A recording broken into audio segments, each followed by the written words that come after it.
Is race a good proxy for class, or vice versa? So the answer is no, but actually, if you want a really good explainer as to why this really isn't the case, Jed Pan on the Jacobin show did a nice long explainer about how race and class don't really vibe with each other particularly well, and they leave people out. But one of the reason I wanted to talk about this, other than just kind of plug Jen Pan's description of this, which I think was really great, was not only is it not good, part of that not goodness is that the race class proxy is embedded in our minds. When you look at the way politicians talk about the poor, oftentimes they don't talk about the poor, they talk about minorities. Well, it's not always the case that minorities are poor, obviously, and it's not always the case that poor equals minority. This eliminates white people who are poor, but it also creates this kind of weird dichotomy between minorities or other racial minorities who are rich, right? And the thing that's interesting when we kind of lump race and class together, as well as kind of creating this strange balance where some people are counted as poor and some people aren't, just based on the color of their skin. The other thing is too is we start to create some level of solidarity between people who don't deserve it. So, for example, if you talk about minorities being poor, like all minorities being poor, then you're essentially saying a poor black woman and a rich black woman have more in common than a poor black woman and a poor white woman. But the truth of the matter is, as far as commonalities of one's general situation, a poor white woman and a poor black woman have a lot more in common than a poor black woman and a rich black woman. Now, are there social reasons, social policies that might benefit both the poor black woman and the rich black woman? Sure, absolutely. Not a problem at all.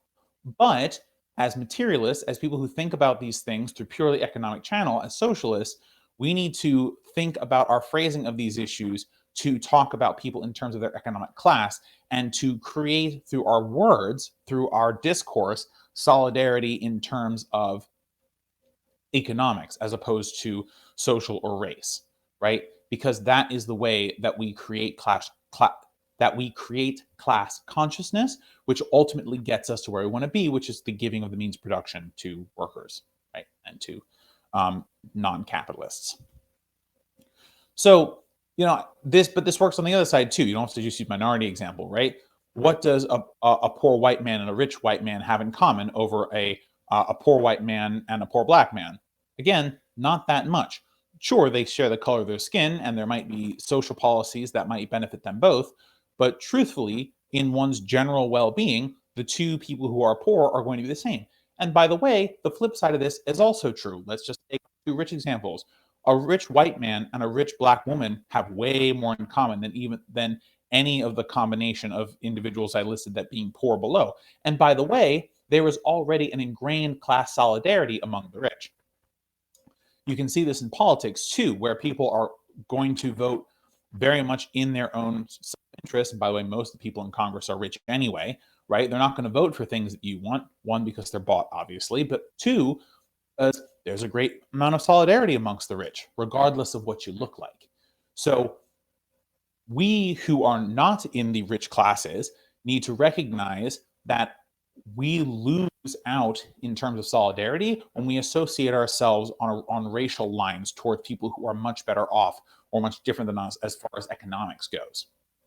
We need to make sure, in order to regain power from the upper classes, that regardless of what we look like, we solidarity with those people who materially share our situation, who are similar to us in economic class. Because if we don't do that, then we will forever be divided on these lines. And that, by the way, is what the capitalist class wants, is to divide us who are non-capitalists into a variety of different sects, religions, races, political parties, and such like that. Because if they don't, and we all come together and realize, hey, we have a lot more in common than we don't, then that's bad news for the capitalists who are suddenly put in the position of actually being the minority, right? If you think about it, the actual minority in this country and the world truly is the capitalist class. And if those of us in the majority, the non-capitalist, middle class, and working class, realized that we actually are that we actually have economic solidarity, we can use that power to oust the capitalist class. So there's a significant amount of pressure put on lower classes to associate in these ways. But what I'm saying is that we should look to our left and our right as opposed to looking up for our solidarity. Because truthfully, the only place the problem has ever been is if we look up, not to our left or our right. Thanks for watching this video, guys. If you liked it, throw a like on it, share with your friends, and subscribe for more of our content. You can also find all of our videos and clips on youtube.com. Just search Let Them Eat Bread and you'll find all of our content. Alright guys, see you next time. Bye for now.